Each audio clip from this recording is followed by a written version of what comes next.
Down upon earth he came, with his lame, omnipotent motion. And with uneven steps, absorbed and silent, the master worked, employed mid the wheels of the cars, as a smith in his smithy. But it was death and bale that he forged, not the bronze and the iron. Stark, like a fire obscured by its smoke, through the spear casts he laboured, helping Ajax' war, and the Theban and Phocian fighters.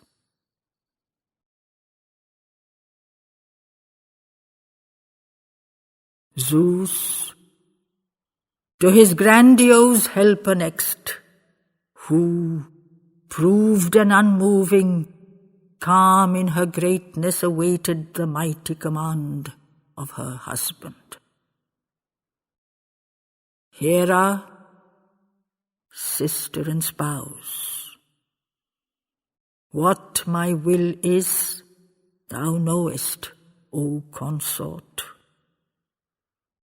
One are our blood and our hearts, nor the thought for the words of the speaker waits, but each other we know, and ourselves, and the vast, and the heavens, life, and all between, and all beyond, and the ages.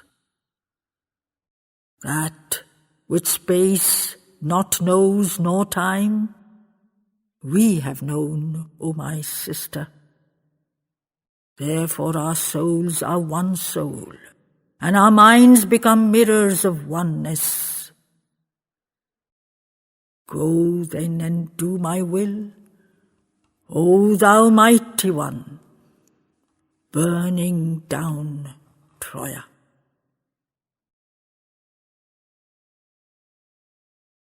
Silent she rose from the seats of the blissful, Hera majestic, and with her flowing garment and mystical zone through the spaces haloed came like the moon on an evening of luminous silence, down upon Ida descending, a snow-white swan on the greenness. Down upon Ida the mystic, haunted by footsteps immortal, ever since out of the ocean it rose, and lived gazing towards heaven. There, on a peak of the mountains, alone with the sea and the azure, voiceless and mighty she paused, like a thought on the summits of being, clasped by all heaven. The winds at play in her gust-scattered raiment sported, insulting her gracious strength with their turbulent sweetness, played with their mother and queen, but she stood, absorbed and unheeding, mute, with her sandaled foot for a moment thrilling the grasses, dumbly adored by a soul in the mountains, a thought in the rivers, roared too loud by her lions. The voice of the cataracts falling entered her soul profound, and it heard eternity's rumour. Silent its gaze immense contained the wheeling of aeons. Huge winged through time flew her thought, and its grandiose vast revolutions turned and returned. So musing, her timeless creative spirit, master of time, its instrument, grieflessly hastening forward, parted with greatnesses dead, and summoned new strengths from their stables. Mained they came to her call, and filled with their pacings the future. Calm, with the vision satisfied, thrilled by the grandeurs within her, down in a billow of whiteness and gold and delicate raiment, gliding, the daughter of heaven came to the earth, that received her glad of the tread divine, and bright with her more than with sunbeams. King Agamemnon she found, and smiling on Sparta's levies, mixed unseen with the far glinting spears of haughty Mycenae.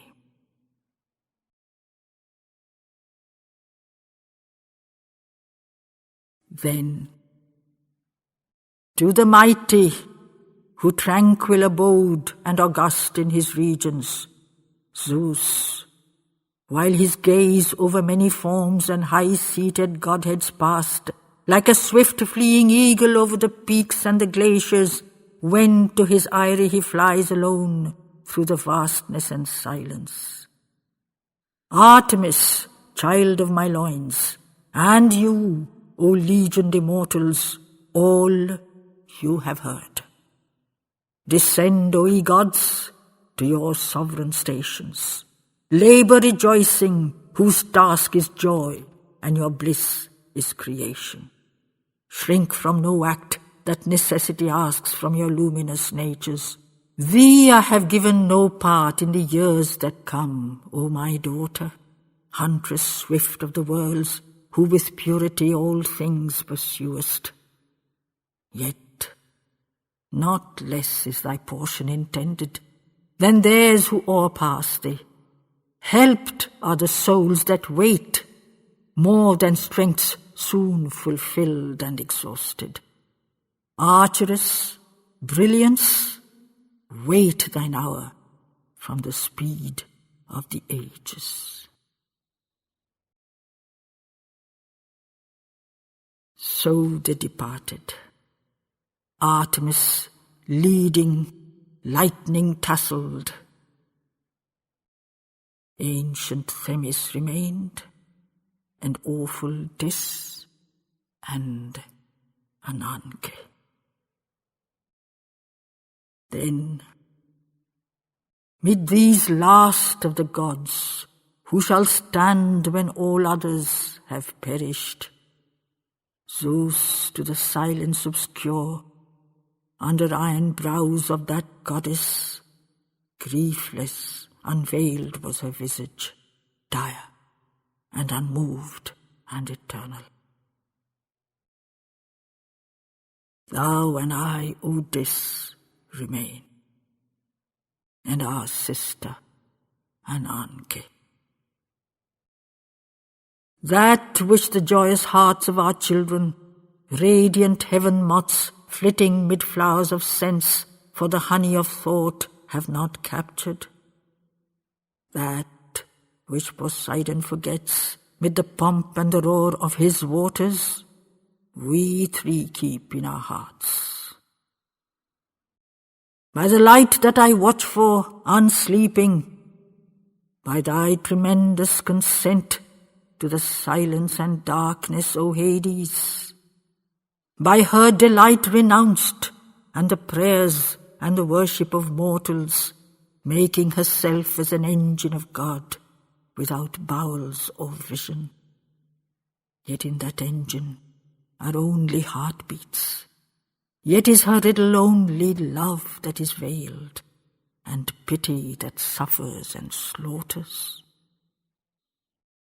We three are free from ourselves, O Dis, and free from each other.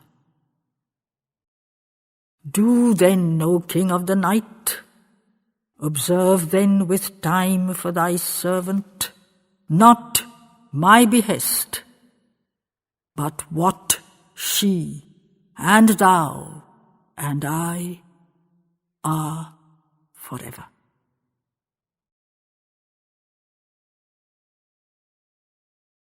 Mute, the darkness sat, like a soul unmoved through the aeons. Then came a voice from the silence of Dis. From the night there came wisdom. Yes, I have chosen, and that which I chose, I endure, O Cronion. Though to the courts of the gods I come as a threat and a shadow, even though none to their councils call me, none to their pastime, none companions me willingly, even thy daughter, my consort, trembling, whom once from our sister Demeter I plucked like a blossom torn from Sicilian fields, while fate reluctant, consenting bowed her head, lives but by her gasps of the sun and the azure. Stretched are her hands to the light, and she seeks for the clasp of her mother. I am night, and her reign, and that of which night is a symbol. All to me comes. Even thou shalt come to me, brilliant Cronion. All here exists by me, whom all walk, fearing and shunning. He who shuns not, he am I, and thou, and Ananke. All things I take to my bosom, that life may be swift in her voyage, for out of death is life, and not by birth and her motions. And behind the night is light, and not in the sun and his splendors. Troy, to the night I will gather a wreath for my shadows, O grower. So in his arrogance dire, the vast invincible death god, triumphing passed out of heaven with Themis and silent Ananke. Zeus, alone in the spheres of his bliss, in his kingdoms of brilliance sat, divine and alarmed. For even the gods in their heavens scarce shall live who have gazed on the unveiled face of Ananke, heard the accents dire of the darkness that waits for the ages. Awful and dull grew his eyes, and mighty and still grew his members. Back from his nature he drew to the passionless peaks of the spirit, throned where it dwells forever uplifted, and silent and changeless, far beyond living and death, beyond nature and the ending of nature. There for a while he dwelt, veiled, protected from Dis and his greatness. Then to the works of the world he returned, and the joy of his musings, life and the blaze of the mighty soul that he was of God's making, dawned again in the heavenly eyes, and the majestic semblance comforted heaven he beheld to the green of the earth was attracted. But through this space unreal, but through these worlds that are shadows, went the awful three. None saw them pass, none felt them. Only in the heavens was a tread as of death, in the air was a winter. Earth oppressed, moaned long like a woman striving with anguish. Ida saw them not, but her grim lions cowered in their caverns, seized for a while on her slopes the eternal laughter of fountains. Over the ancient ramparts of Dardanus' high-roofed city, darkening her victor domes and her gardens of life and its sweetness, silent they came, Unseen and unheard was the dreadful arrival. Troy and her gods dreamed secure in the moment, flattered by sunlight. Dim to the citadel high they arrived, and their silence invaded palace marble shrine, where, stern and white in her beauty, armed on her pedestal, trampling the prostrate image of darkness, mighty Athene's statue guarded imperial Troia. Dim and vast they entered in. Then through all the great city huge rushing sound was heard, from her gardens and places, and in their musings her seers as they strove with night and with error, and in the fane of Apollo, Laocoon, torn by his visions, heard aghast the voice of Troy's deities, fleeing from Troia. So the flaming lords of her households drive in a death rout forth from her ancient halls, and their noble familiar sessions, ghosts of her splendid centuries, wailed on the wings of the doom blast. Moaning the Dryads fled, and her Naiads passed from Scamander, leaving the world to deities dumb of the clod and the earth smoke. And from their tombs and their shrines, the shadowy ancestors faded. Filled was the air with their troops, and the sound of a vast lamentation. Wailing they went, lamenting mortality's ages of greatness, ruthless Ananke's deeds, and the mortal conquests of Hades.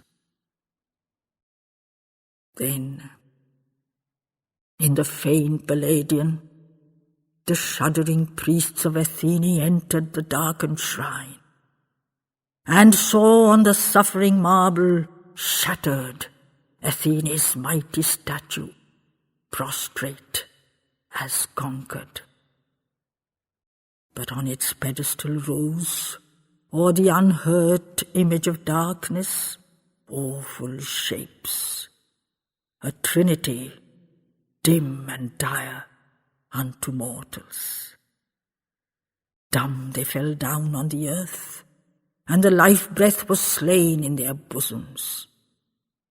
And in the noon there was night,